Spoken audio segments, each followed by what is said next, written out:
Vous savez, j'ai été élevé dans le monde arabo-musulman où le voile est monnaie courante, à la fois pour des raisons d'identité religieuse, mais aussi d'identité nationale.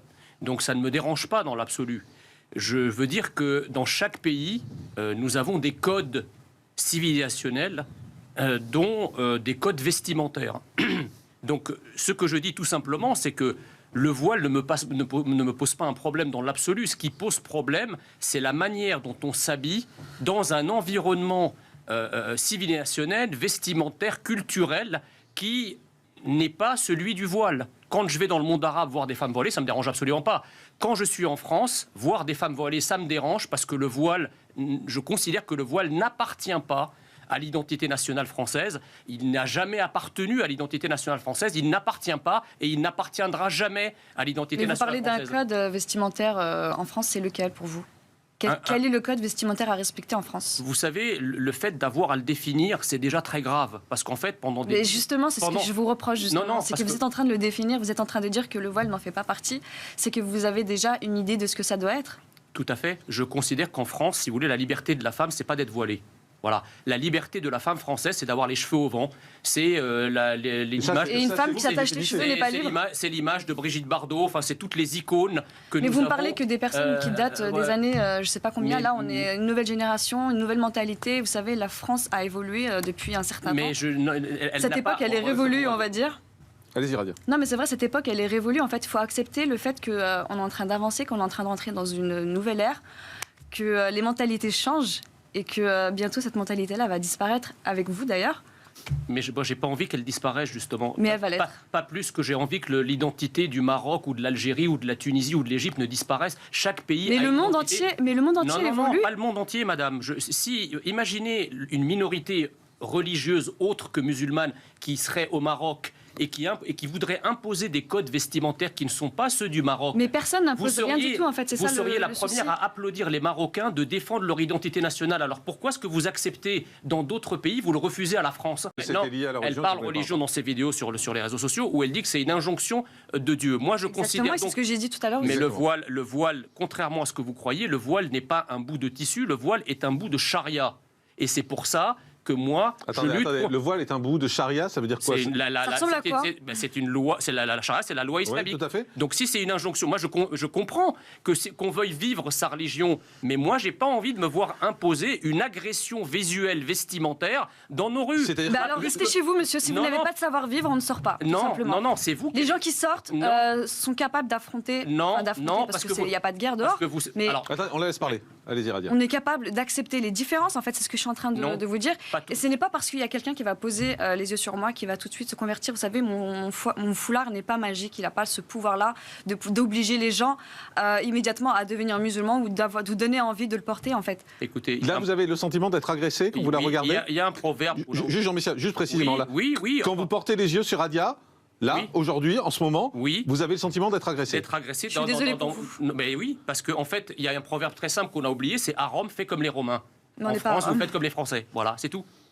Et faire c'est quoi aussi simple que ça. Vous habillez comme une Française. Je suis habillée comment ? Vous êtes habillée comme une arabo-musulmane. Vous n'êtes pas habillée comme une Française. Ça ne veut rien dire ce que vous avez dit, monsieur. Si. Vous êtes habillée comme une arabo-musulmane. Des femmes comme vous, j'en croise en Égypte. Ça, c'est une tenue arabo-musulmane, du coup. Je ne pensais pas en croiser en France. C'est aussi simple que ça. C'est tellement discriminatoire ce que vous venez de dire. C'est pas discriminatoire, c'est vrai. Bien sûr que si. Mais non. Si vous voulez, juste un instant, c'est que le problème, si vous voulez, le cheikh Qaradawi, que vous connaissez probablement, qui est un prédicateur égyptien qui vit aujourd'hui au Qatar, disait « Avec vos valeurs, nous allons vous coloniser, avec vos lois, nous vous coloniserons ». C'est exactement ce qui est en train de se faire. C'est-à-dire que nous avons effectivement un certain islam qui avance avec nos libertés individuelles en présentant en fait ces choix idéologico-religieux comme des choix individuels. C'est-à-dire qu'en fait, le voile devient un accessoire de mode. Vous ayez le sentiment d'être agressé. Jean-Marc, en regardant, le mot est très fort. Jean-Marc Morandini, il n'y a pas que moi. Parce que vous savez, je vais vous dire, comment ça se passe ? Ces gens qui font le choix de vivre autrement que de la façon dont on vit en France. Donc, ils s'habillent de manière différente. Quand ils sortent dans la rue...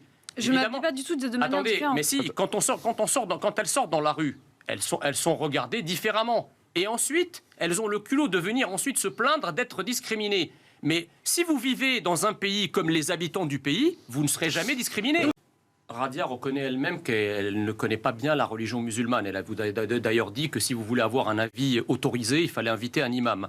Je crains malheureusement que nous ayons à la manœuvre, si vous voulez, des confréries radicales comme les frères musulmans qui profitent justement de la méconnaissance des textes religieux pour instrumentaliser des femmes en leur faisant croire que effectivement il faut qu'elles portent le voile, mais que ça reste un choix individuel. Là sur le burkini. C'est-à-dire sur le burkini, sur le burkini, mais et la seule personne qui instrumentalise les femmes, c'est vous. Pas du tout. J'instrumentalise le voile aussi. Oui, parce que je considère, je vous répète, ni le burkini, ni le voile. Attendez, quand il y a 30 ou 40 ans, il y avait des musulmans en France. Il n'y avait ni voile ni burkini. Vous pouvez m'expliquer pourquoi? Le burkini n'existait pas d'ailleurs. D'accord, ok, le voile. Mais justement, okay, ça n'existait même pas. Exactement, ça n'existait pas. Mais pourtant, on avait quand même des musulmans. On avait des femmes musulmanes en France. Qu'est-ce qui s'est passé depuis? Il y a eu une mise à jour du Coran qui maintenant impose le port du voile. Qu'est-ce qui s'est passé?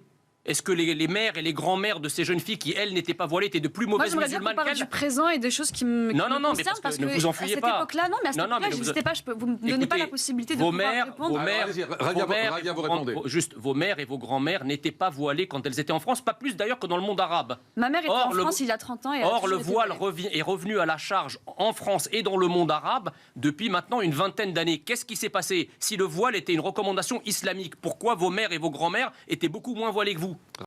Radia reconnaît elle-même qu'elle ne connaît pas bien la religion musulmane. Elle a d'ailleurs dit que si vous voulez avoir un avis autorisé, il fallait inviter un imam.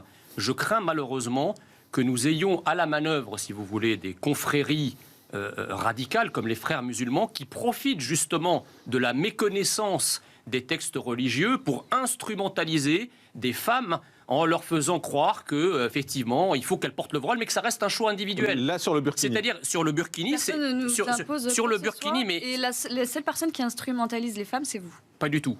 J'instrumentalise le voile aussi. Oui, parce que je considère, je vous répète, ni le burkini, ni le voile. Attendez, quand il y a 30 ou 40 ans, il y avait des musulmans en France. Il n'y avait ni voile ni burkini. Vous pouvez m'expliquer pourquoi? Le burkini n'existait pas d'ailleurs. D'accord, ok, le voile. Mais justement, ça n'existait même pas. Exactement, ça n'existait pas. Mais pourtant, on avait quand même des musulmans. On avait des femmes musulmanes en France. Qu'est-ce qui s'est passé depuis? Il y a eu une mise à jour du Coran qui maintenant impose le port du voile. Qu'est-ce qui s'est passé? Est-ce que les mères et les grands-mères de ces jeunes filles qui, elles, n'étaient pas voilées, étaient de plus mauvaises musulmanes qu'elles? Du présent et des choses qui me concernent, parce que ne vous enfuyez pas. À cette époque-là, non, mais à cette époque-là, je n'existais pas. Vous ne me donnez pas la possibilité de pouvoir répondre.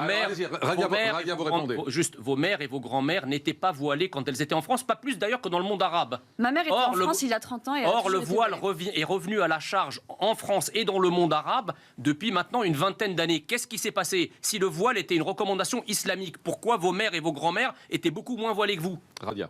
Je ne pourrais pas répondre à cette question parce que ça ne me concerne pas du tout. Je ne me sens pas concernée par justement, votre impossibilité de répondre à cette question prouve qu'il y a une réislamisation, une radicalisation de l'islam.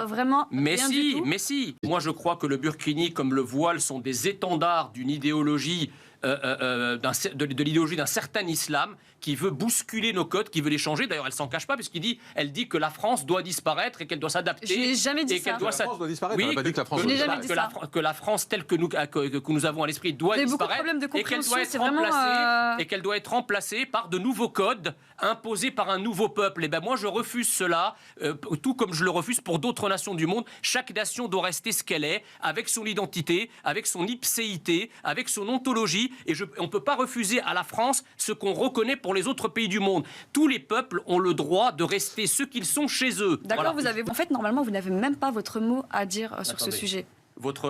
Attendez, si vous êtes en train de m'expliquer que votre voile est le symbole de votre liberté... Les seules personnes concernées, ce sont les femmes. Ce sont les femmes qui sont amenées à porter le voile. J'entends. Mais si vous êtes Nous sommes les seuls à pouvoir donner notre avis dessus. Si vous êtes là, aujourd'hui, on m'appelle et on me demande est-ce que vous êtes forcé à le faire? Est-ce que c'est une obligation de votre mari, de votre ami, de votre père, de votre frère?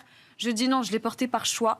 Et même, on ne parle même pas de religion parce que je ne suis pas venue pour parler de religion. Ça reste une tenue vestimentaire que j'ai choisi de porter.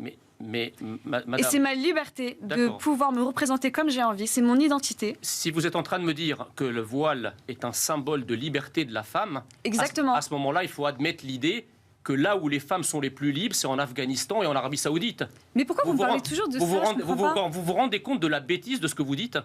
C'est-à-dire que si le voile est un symbole de liberté, alors les pays où les voiles sont majoritaires sont des pays qui connaissent une liberté paroxystique des femmes. On est chez les dingues.